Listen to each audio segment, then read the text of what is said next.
ओम सर्वमंगल मांगल्ये शिवे सर्वार्थ साधिके शरण्ये त्र्यंबके गौरी नारायणि नमोस्तुते। जेन बद्धो बलि राजा दानवेन्द्रो महाबला तेन त्वां प्रतिपद्नामि रक्षे माचल गंगा तरंग रमणीय जडा कलापम गौरी निरंतर विभूषित वाम भागम नारायण प्रियमनंगमदापहारम वाराणसी कुलपतिम भज विश्वनाथम। नमस्कार, स्वागत है आपका आचार्य वाणी में। मैं आचार्य डॉक्टर विक्रमादित्य आपके साथ हूँ। आज का विषय हमारा है कुंभ राशि वालों के लिए ग्रहों का योग अगस्त के आरंभ काल में किस प्रकार का बनने वाला है। देखिए, अगस्त का महीना जो ना बहुत सारे शुभ ग्रहों का योग लेकर आपके समक्ष जीवन में उपस्थित हो रहा है। इस अगस्त के महीने में यदि देखें तो कितना सुंदर योग बनने वाला है। आप बहुत सारे ग्रहों के साथ में मिश्रित होकर महालक्ष्मी योग बनने वाला है इस महीने में विशेष तौर पर। वो महालक्ष्मी योग कब बनेगा, कैसे बनेगा, वो हम आपको बताएंगे विशेष तौर पर। बुध शुक्र की युति चंद्रमा के राशि में होने वाली है, लेकिन वो अगस्त के मध्यकाल में होने वाली है। लेकिन उससे पहले शनि मंगल का जो टकराव चल रहा है वो भी एक चल रहा है। बृहस्पति और शुक्र की युति भी चल रही है, और बृहस्पति शुक्र की युति जब समाप्त होगी उसके बाद एक महत्वपूर्ण परिवर्तन का योग बनेगा, जिसको बहुत सुंदर योग बना जाता है। चंद्रमा की राशि में बहुत सुंदर एक परिवर्तन का योग बनता दिखाई दे। लेकिन उससे पहले ग्रहों का आरंभ, जो अगस्त का आरंभ काल है, वो क्या कुछ लेकर आया है उसको अच्छे से समझ लेना चाहिए आपको।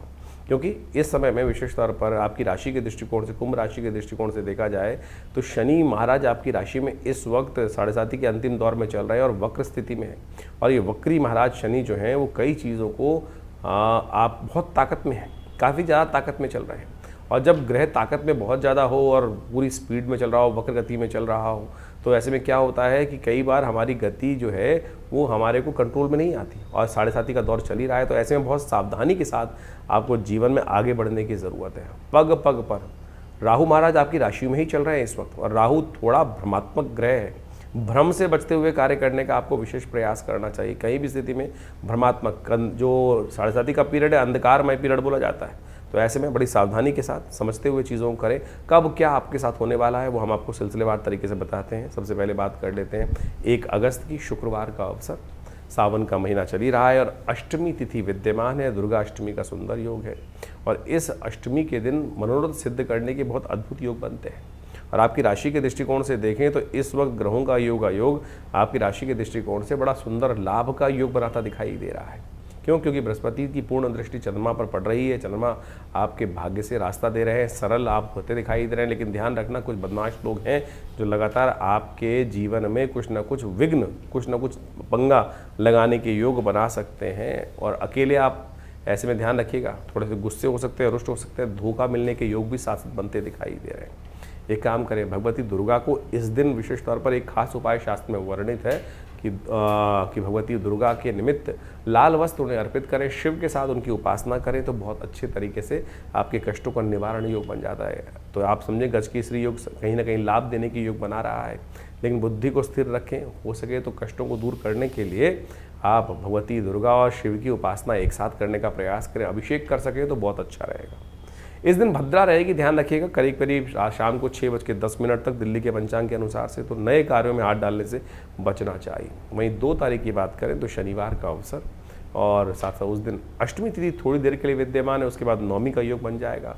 रवि योग शास्त्र में शास्त्र बना हुआ है। आपके ग्रहों के दृष्टिकोण से आपके लिए चीज़ों में आगे बढ़ाने में कुछ ना कुछ रास्ता बनता दिखाई दे रहा है। आगे बढ़ने में सहायता हो सकती है। कुछ बड़े लोग खास तौर पर आपकी दोस्ती से का जो संबंधों का लाभ आप लेने का प्रयास कर सकते हैं।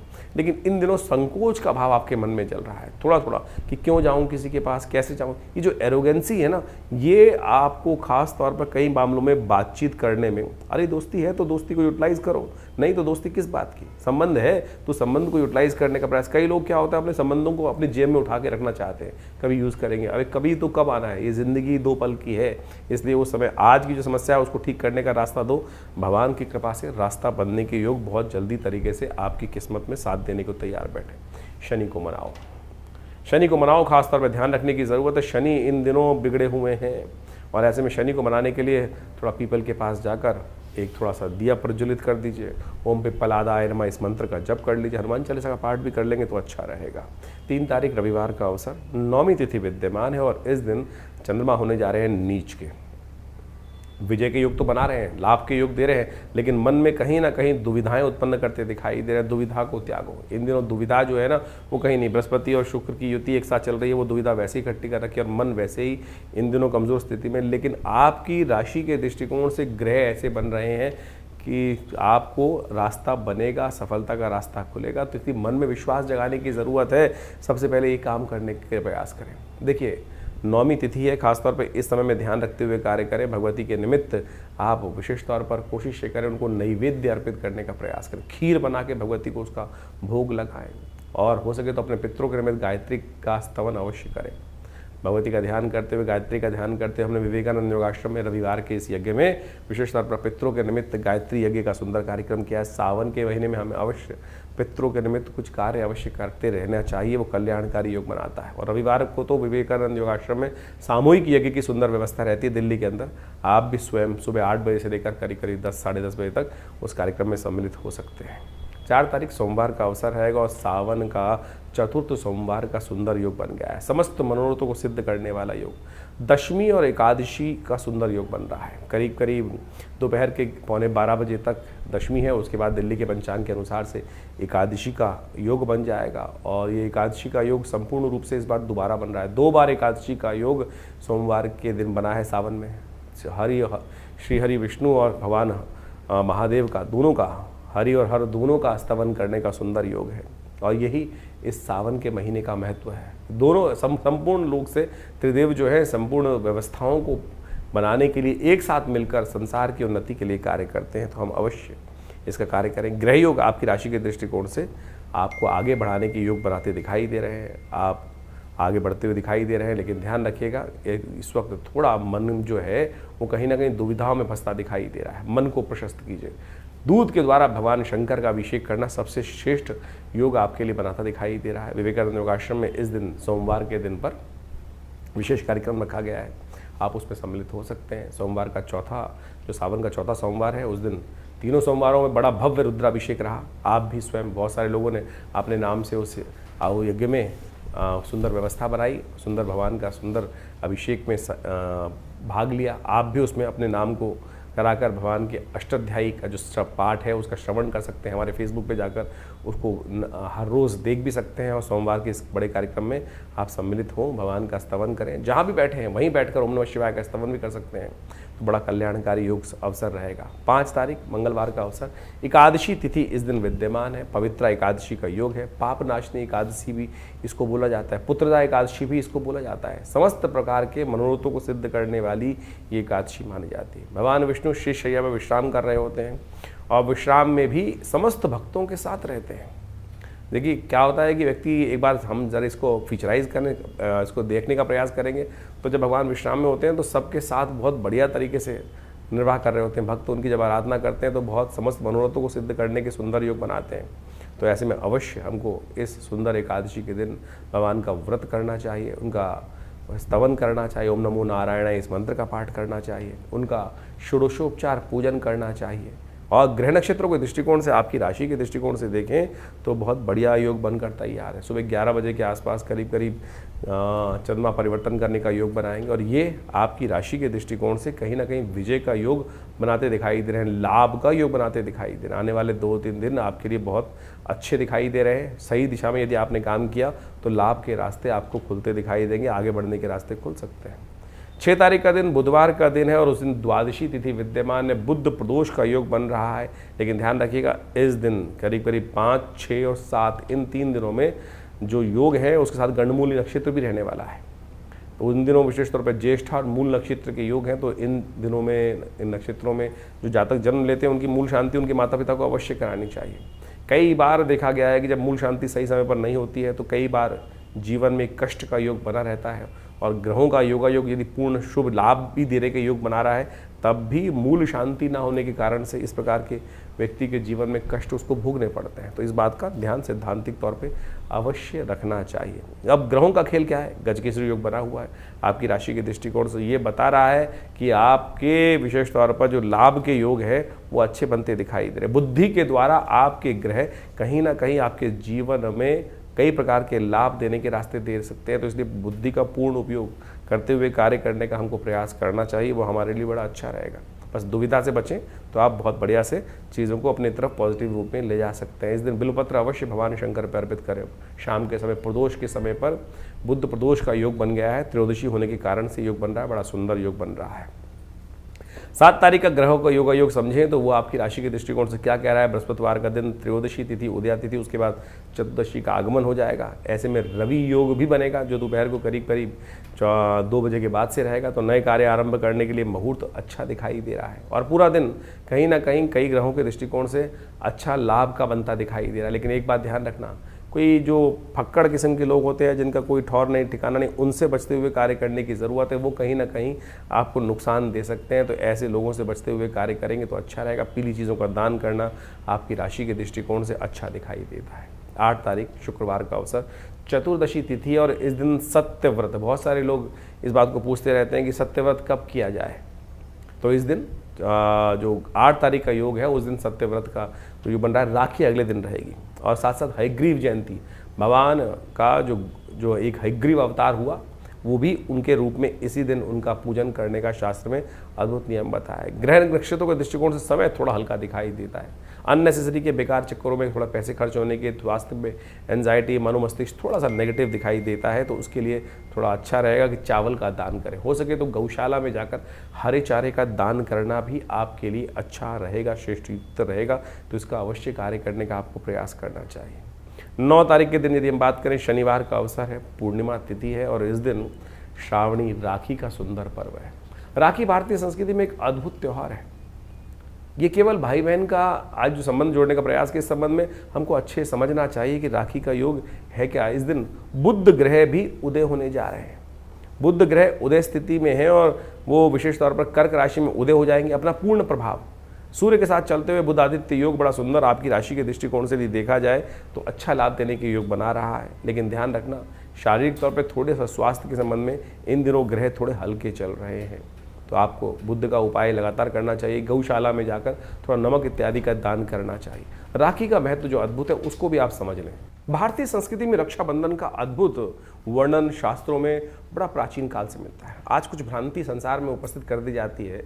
आज हमारे मॉडर्न हिस्टोरियंस ने जिस प्रकार से राखी को कुर्मावती और हुमायूं के साथ जोड़कर बना दिया और उसके द्वारा उन कथाओं को हमारी टेक्स्ट बुक्स में डालकर, एनसीईआरटी की टेक्स्ट बुक्स में डालकर कुछ वर्ष पूर्व ऐसी व्यवस्था बना दी गई। शायद हमारे बच्चे, हम सब लोग यही सोचते हैं कि हमारी संस्कृति तो शायद हुमायूं से पहले थी नहीं, मुगलों से पहले थी नहीं। लेकिन यदि शास्त्र में वर्णित, हमने आरंभ में एक मंत्र पढ़ा था, जेन बद्धो बलि राजा दानवेंद्रो महाबला तेन त्वाम प्रतिबदनामी रक्षे महाचल माचल। यानी भगवती महालक्ष्मी ने ये सबसे पहला जो राखी का बंधन था, ये बड़ा अब ये शास्त्र में वर्णन जो आता है कैसे किया उन्होंने, उसके लिए राजा बलि की कथा चलती है। भगवान वामन का जब अवतार हुआ तो उस वक्त उन्होंने 3 पग में समस्त जो संसार को नाप लिया था। जो 2 पग में नापने के बाद तीसरा पग कहाँ रखा था, बलि के सिर पे रख दिया था। बलि ने कहा था कि आपने संपूर्ण संसार पर तो आधिपत्य स्थापित कर लिया, जो दान मैंने दिया उसको स्वीकार कर लिया, और अब तीसरा पग जो रखना है वो प्रभु आपने अभी मेरे शरीर पर विजय नहीं प्राप्त करी, आप मेरे सिर पर अपना चरण रखें। तब तीसरा कदम उन्होंने वहाँ रखा। तब भगवान ने प्रसन्न होकर महाराज बलि को क्या किया, महाराज बलि को राजा जो राज्य दे दिया, पाताल लोक का राज्य। भगवान ने जिस प्रकार से उनको श्रद्धा के साथ संपूर्ण रूप से जो उन्होंने उनकी परीक्षा ली थी, ये सब परीक्षा ही कथाओं के माध्यम से समझें कि जिस प्रकार से भगवान ने महाराज बलि की परीक्षा ही ली ना और परीक्षा में उत्तीर्ण हुए तो उनको परिश्रम, उस परीक्षा का जो उपहार मिलना था, उपहार क्या मिला, वरदान मिला। तो महाराज बलि ने भगवान से वरदान में मांगा कि भगवान मैं आपने मुझे पाताल लोक दे दिया, लेकिन मेरी एक इच्छा है, आप भक्त पर कृपा करें कि आप जब भी मैं उठूं तो मेरे को सबसे पहले आपका ही दर्शन हो। कैसे होगा दर्शन, तो भगवान को द्वारपाल बना दिया गया। महाराज भगवान ने प्रसन्न, यानी भक्त पर भगवान इतने प्रसन्न हो जाते हैं कि जैसी मनोकामना सिद्धि की इच्छा रखता है भक्त, उसको पूर्ण करने के लिए भगवान वहाँ प्रेमवश क्या हुए, महाराज बलि के यहाँ पाताल लोक में द्वारपाल के रूप में प्रतिष्ठित हुए। और जैसे ही महाराज बलि उठते थे तो कहा जाता है कि सबसे पहले दर्शन श्रीहरि के उनको होते ही थे। ये श्रद्धा भाव विश्वास की कथा है। इसको समझने के लिए बहुत ज़्यादा भक्त बुद्धि ही चाहिए, तब जाके समझ में आएगा। कहा जाता है भगवती जो लक्ष्मी थी बड़ी दुखी हुई कि भगवान को वहाँ उन्होंने बांध के रख लिया, मोहवश आपने भक्त जाल में फंसा लिया। तो भगवती ने क्या किया, वहाँ जाकर महाराज बलि के समक्ष उपस्थित हुई और उनको इस श्रावणी कर्म करते हुए, इस जो सावन का महीने की पूर्णिमा के तिथि के दिन वहाँ जाकर उनको रक्षाबंधन बांधा। अब रक्षाबंधन बांधा जाता है तो बहन को कुछ ना कुछ देने की परंपरा है और वचन दिया जाता है। तब उन्हें कहा जेन बद्धो बलि राजा दानवेंद्रो महाबला। तो ये विशेष तौर पर रक्षा सूत्र भी है और साथ साथ बहन के साथ भाई का प्रेम भी है। तो महाराज बलि ने जिस प्रकार से बहन को कुछ देने को मांगा तो भगवती महालक्ष्मी ने क्या मांगा कि आप मेरे पति को छोड़ें यहाँ से आप। तो वहाँ से भगवान पुनः वापस भगवती लेके चली गई। तो यानी ये परंपरा, ये कथा का माध्यम हम आपको समझाने का प्रयास कर रहे हैं। तो इस भ्रांति को हटाएं। शास्त्र बड़े ही वृहद वर्णित हैं, इन सब चीज़ों अनादिकाल से परंपरा रही है, लेकिन हमारी संस्कृति को जिस प्रकार से तोड़ने का कार्य किया वो बहुत गलत लोगों ने, और हम उसको समझ में नहीं पाते हैं। पौराणिक काल से इन कथाओं के माध्यम से हमको समझ में आता है। इसके अलावा और समझें, ये केवल भाई बहन का बंधन नहीं है। बहुत सारे लोग तो केवल भाई बहन को जिस प्रकार से कह देते हैं, नहीं, ये विजय का संकल्प है, ये संकल्प बुद्धि का चमत्कार है कि हम संकल्पबद्ध होकर, इंद्राणी ने इंद्र को भी रक्षा सूत्र बांधा था।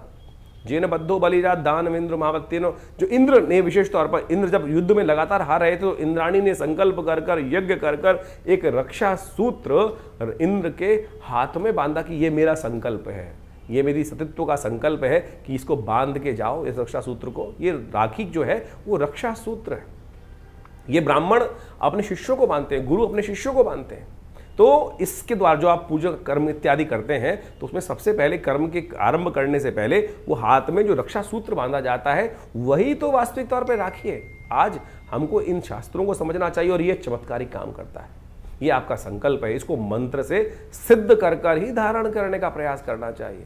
तो हम आपको इन सब सिद्धांतों को समझाने का प्रयास कर रहे हैं, तो आप इस पे विश्वास जगाएं। ये केवल परंपरा नहीं है, बहुत सारे लोग परंपरा के अनुसार से। इस बार तो बड़ा सुंदर योग ऐसा बन रहा है कि भद्राव है ही नहीं पृथ्वी पर, तो आप आनंद भाव से किसी वक्त भी इन समस्त कर्मों को करने का सुंदर योग बना सकते हैं। भगवान का सुंदर स्तवन करें और उसके बाद भाई और बहन के सब संबंध, जो परिवार के संबंध है, उनको बहुत आनंद के साथ समझाते हुए इस कर्म को करें। कल्याण के सुंदर योग बन सकते हैं। कुंभ राशियों वालों के लिए गोचर के अनुसार से इस वक्त जो राखी जब पड़ रही है तो उस समय कुछ खास बातें ध्यान रखने की हैं।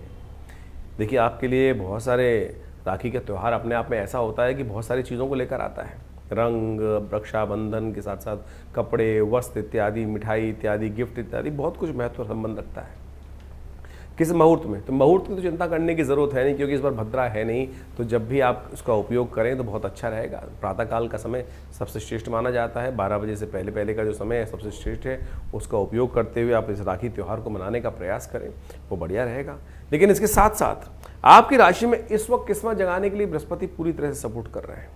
तो पीले रंग का उपयोग करते हुए, हल्दी का उपयोग करते हुए, हल्दी का टीका करते हुए और साथ में अक्षत का उपयोग करते हुए और भगवान का सुंदर स्तवन करते हुए, भगवान विष्णु का सुंदर स्तवन करते हुए, ओम नमो नारायणाय इस मंत्र का जप करते हुए यदि आप इस राखी के त्यौहार को मनाएं और साथ साथ ज्ञान से संबंधित चीज़ें यदि गिफ्ट में भी दी जाएं, पीले रंग से संबंधित चीज़ें गिफ्ट में दी जाएं, बृहस्पति से संबंधित चीज़ें बहन को या जिसको भी आप गिफ्ट देना चाह रहे हैं उनको दी जाएं, तो ये बहुत अच्छा आपके लिए राखी का योग बना सकते हैं किस्मत को जगाने। क्योंकि बृहस्पति आपकी राशि के दृष्टिकोण से देखें तो इस वक्त भाग्य से सपोर्ट भी करते दिखाई दे रहे हैं, आपके व्यक्तित्व को भी निखार करते दिखाई दे रहे हैं। वहीं शनि किस्मत को थोड़ा कष्ट देते दिखाई दे रहे हैं। तो ऐसे में ये शनि जो आपकी राशि में आमतौर पर नीले रंग से लोग जोड़ देते हैं, लेकिन हमने ग्रहों के गोचर के अनुसार से आपको समझाने का प्रयास किया है। तो यदि आप सुंदर रूप से पीले रंग का इस्तेमाल करते हुए, पीले रंग की चीज़ों को इस्तेमाल करते हुए कार्य करेंगे, भगवान विष्णु का स्तवन करते हुए कार्य करेंगे, तो आपके समस्त मनोरथ भाइयों के साथ, परिवार के साथ कष्ट दूर करने के योग अवश्य बनते दिखाई देंगे। तो इसका लाभ लेते हुए कार्य करने का आपको प्रयास करना चाहिए। इसके साथ साथ इस दिन विशेष तौर पर ग्रहों का और भी योगा योग बन रहा है। जैसे हमने आपको पहले बताया कि बुध उदय होने जा रहे हैं, तो सूर्य के साथ साथ बुध का योग रात्रि में 11 बजे के बाद जो बनेगा वो आपके लिए बड़ा कल्याणकारी बनता दिखाई दे रहा है। चीज़ों को ऑर्गेनाइज करने में, मैनेज करने में आपको बहुत बढ़िया तरीके से लाभ देता दिखाई दे रहा है। तो इसका लाभ आप लेने का प्रयास कीजिएगा। दुविधाओं को, भाइयों भाइयों के आपस में जीवन में कई बार परिवार में कुछ कुटुंब में योग चल रहे होते हैं, तो उसको भी ठीक करने के योग अच्छे बनते दिखाई देंगे। 10 तारीख के लिए हम बात करें तो रविवार का अवसर, और इस दिन जो भाद्रपद का मास है वो आरंभ हो रहा है, प्रतिपदा तिथि है, और साथ साथ ग्रहों का परिवर्तन का योग सुबह 4 बजे के आसपास चंद्रमा भी परिवर्तन कर कर आपके लिए नेगेटिव से पॉजिटिव होते दिखाई दे रहे हैं, गजकेसरी योग का निर्माण करते दिखाई दे रहे हैं, और आपके लिए ये रिजल्ट आने वाले 2-3 दिनों में अच्छे बनते दिखाई देंगे। नया उत्साह आपके जीवन में आरंभ होता दिखाई दे रहा है। ओम नमो भगवते वासुदेवाय इस मंत्र का जप करें, भगवान कृष्ण की सुंदर आराधना करें, कल्याण होगा। तो ग्रहों का जो ये प्रभाव जो आपने अभी समझा, आपकी राशि के दृष्टिकोण से किस प्रकार का योग बन रहा है, जो परिवर्तन का समय इस वक्त चल रहा है, शनि मंगल का टकराव चल रहा है, शनि वक्री चल रहे हैं, बृहस्पति और शुक्र की युति चल रही है, इन सब का प्रभाव वर्तमान में हर व्यक्ति के दृष्टिकोण से अलग अलग पड़ रहा है। मूल जन्मपत्री राशि के दृष्टिकोण से इस बात को हमें समझना चाहिए कि ऐसा नहीं है कि हर राशि वाले के लिए, जैसे जिस राशि का जो ग्रह योग बन रहा है वो हर राशि वाले के लिए उसी प्रकार का ही बनेगा, ऐसा नहीं हो सकता है। क्यों नहीं हो रहा है इस प्रकार से?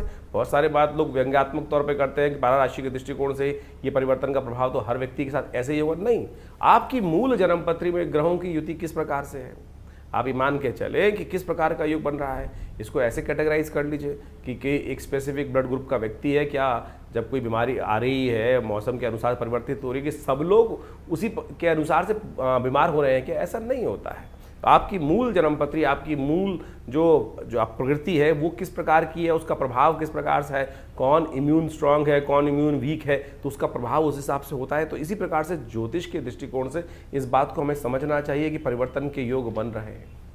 वर्तमान में ट्रांजिट के प्लैनेट के दृष्टिकोण से हमने आपको राशि के दृष्टिकोण से वो बताया, इंडिविजुअल आपकी जन्मपत्री में क्या प्रभाव पड़ रहा है उसको अच्छे से आपको समझना चाहिए। दशाएं, अंतरदशाएं, ग्रहों का प्रभाव, कौन से ग्रह आपके जन्म में पूर्व अर्जित कर्म के अनुसार से किस प्रकार के योग आप बनाकर बैठे हुए हैं और कैसे उसमें परिवर्तन लाने के योग बन रहे हैं। तो ग्रहों की गोचर ये आपको अच्छे से समझाने का प्रयास करती है, और जल्दी जल्दी यदि आप परिवर्तन का रास्ता देखना चाहते हैं, प्रभाव देखना चाहते हैं, तो उसको सही से समझकर यदि आप कार्य कर लेंगे तो बहुत अच्छे से परिवर्तन के योग बन जाते हैं।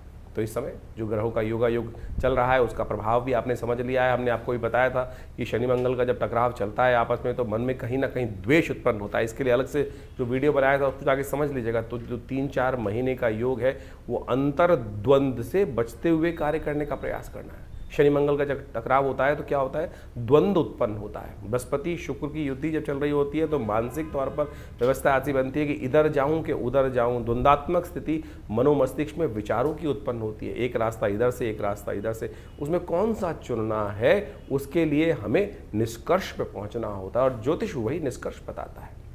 अब ऐसा समझें, आप इसको इस प्रकार से बहुत अच्छे से उदाहरण हम दे के समझाते हैं कि गूगल ने आपको रास्ता दिखा दिया। आजकल गूगल मैप्स का हम देखते हैं, और उसके बाद भी ये थोड़ी गूगल पकड़कर आपको उसी प्रकार से ले जा रहा है कि नहीं इस पे जाना है, कहीं और नहीं जाना है। वो तो आपके हाथ में, चुनाव आप कौन सा कर रहे हैं। सामने आपके सामने मार्ग प्रशस्त है, ज्ञान आपके सामने दिया हुआ है, उस ज्ञान पर आप चलना चाहते हैं या नहीं चलना चाहते, वो चुनाव आपके जीवन में आपको दे दिया गया है। जैसे कहा गया ना, अवश्यमेव भोक्तव्यम कृतम कर्म शुभाशुभ।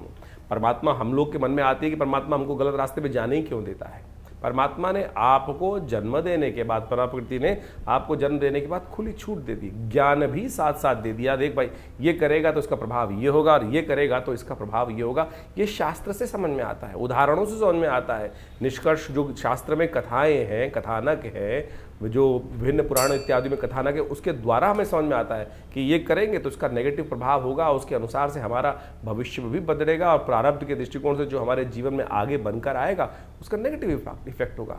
तो उसी प्रकार से ज्योतिष विज्ञान आपको नेत्र के माध्यम से ये दिखाने का प्रयास कर रहा है कि भाई इस चीज़ों में आगे चलने से ये इसका प्रभाव आपके जीवन में उत्पन्न हो, फिर आप चुनाव करें कौन सा चीज़ करें। और बहुत सारे लोगों के मन में एक भाव होता है कि उपाय जो करते हैं उसका प्रभाव होता है, नहीं होता। क्यों नहीं होता उपाय का प्रभाव? हजारों लोगों के जीवन में परिवर्तन का योग बनता है। हम तो नित्य प्रति देखते हैं, जब प्रार्थना, अनेक प्रकार के शास्त्र में वर्णित उपाय, चाहे वो किसी प्रकार के भी हों, जिस शास्त्र जिसका अनुभव, जिस विद्वान का अनुभव हुआ, उन्होंने वो उपायों को शास्त्र में वर्णित किया, उनका प्रभाव बिल्कुल होता है। हर एक्शन का कुछ ना कुछ रिएक्शन है ही, इस बात को हमें समझना चाहिए। तो शास्त्र में अनेक मनोकामनाओं की सिद्धि करने के लिए जो रास्ते बताए गए हैं वो समस्त आपके जीवन में कल्याण का योग देते हैं। इस वक्त तो सावन का सुंदर महीना चल रहा है, कुछ ही दिन बाकी हैं सावन के महीने में। कोशिश ये करें भगवान की शरणागति प्राप्त करने का प्रयास करें।